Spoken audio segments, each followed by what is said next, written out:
It was a cold, dark night in London.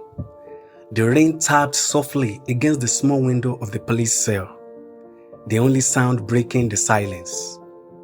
Mayowa sat on the hard bench, his arms wrapped around his chest, shivering not just from the cold, but from fear. His heart pounded like the beating of a talking drum back in Ekiti. Each thought echoed the same question in his mind. How did I end up here? Just a month ago, Mayowa had arrived in the UK, wide-eyed and full of dreams. The streets of London, with their bright lights and tall buildings, were a world away from his small village in Ekiti. He came to study, to make his family proud, but right now, he was in a police cell, treated like a criminal. It all started earlier that day, his first day at school. Mayowa had woken up early, filled with excitement and nerves. He carefully dressed, packed his books, and double-checked his timetable. The university campus was as grand as he had imagined, with towering buildings and bustling students. His lectures went by in a blur, and though he struggled to catch every word his professor said, he remained hopeful. This is just the beginning, he told himself. The excitement of the day burst within him, and as he left the campus, he couldn't wait to share every detail with Tunde, his roommate and longtime friend from Nigeria. How big the lecture hall were, how many students he had seen, and how the professor spoke so fast. But all that joy was about to be cruelly cut short. After classes, as he made his way home, his friend Tunde called him from their small flat, coughing and complaining of a fever. Mayor, as he fondly calls him, please help me buy medicine. I dey weak. I no fit move. Tunde's voice had cracked through the phone.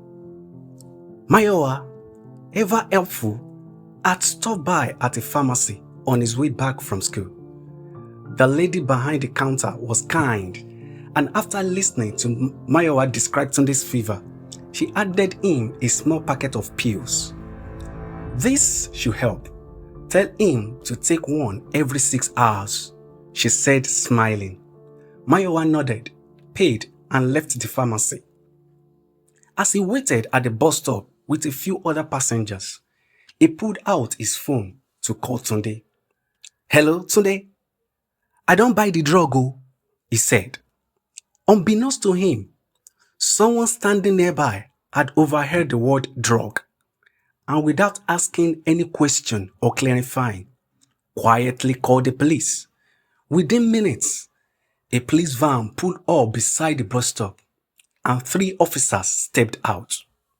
Mayowa blinked in confusion as the officers approached him.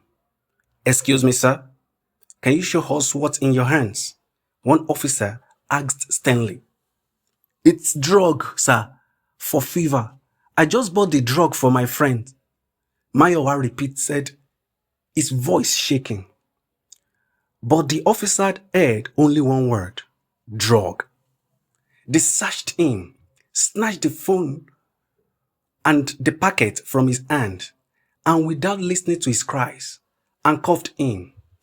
The cold metal beat into his wrists, and tears stung his eyes as he was shoved into the back of a police van. The journey to the station was a blur. All Mayowa could think of was about his mother, back in Ekiti, a soft voice praying for his safety every night. God, why is this happening? He whispered, staring out of the tiny window, watching the city light blur past. At the station, the officer didn't ask many questions. They took his wallet, his bag. They led him to a small cell, and the door clanging shut behind him. The cell was cold and empty, except for a thin bench and a foul smell that make his stomach churn. Mayowa sat there, his mind in racing. Would Tunde know where he was? How will he tell his family? Hours passed. No food, no water, just silence and the weight of his own thoughts.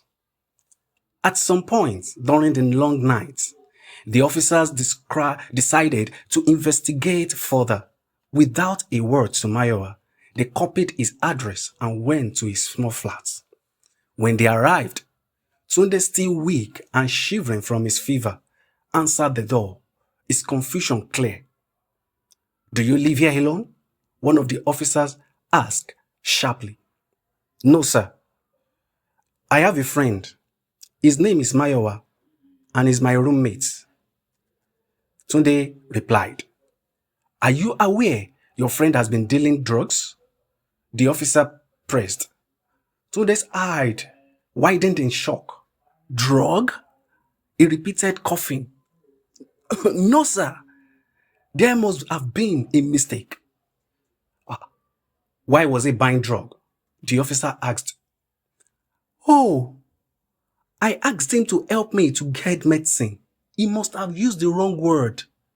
Mayowa always say drug when he means medicine." "Drug?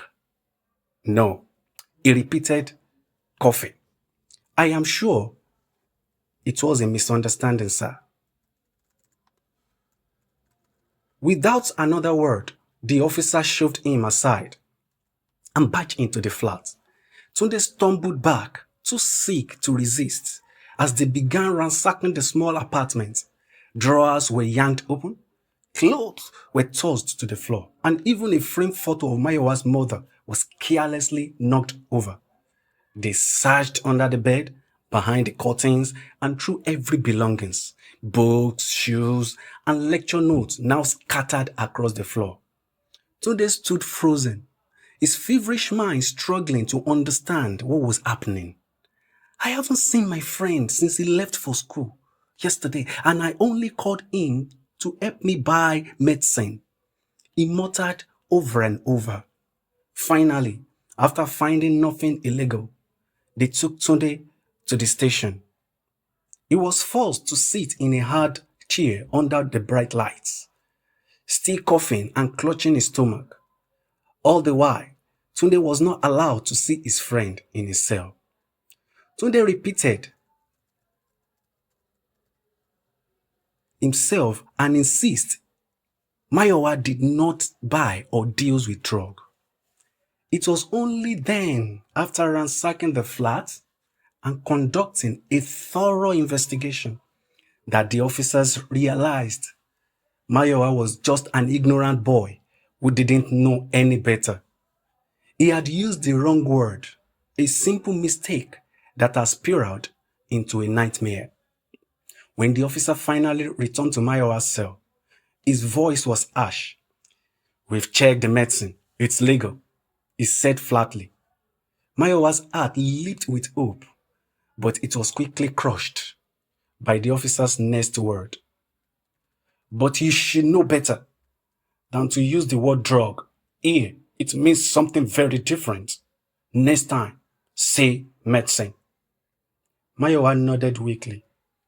Tears he had fought back now streaming down his cheek. Released at dawn, he walked back home in the freezing air, his legs heavy, his spirit broken. The city that once seemed so bright and full of promise now felt cold and cruel. Tunde was waiting at the door, his feverish face full of worries. "Mayowa, I dey sorry. I was not allowed to see you, but I'm happy you are out." Mayowa didn't answer. He simply sank into a chair, his mind still trapped in that small, dark cell. Then that night would never leave him. The fear, the shame, the pain, they clung to him like a shadow. As they turned into weeks, Mayowa found it hard to move on. The smallest sound startled him. A car door slamming, a police siren in the distance. He couldn't shake the feeling that someone was watching, waiting to accuse him again. He had learned the hard way. From that day on, Mayowa vowed to always be careful with his choice of words, especially if he was going to survive living in London.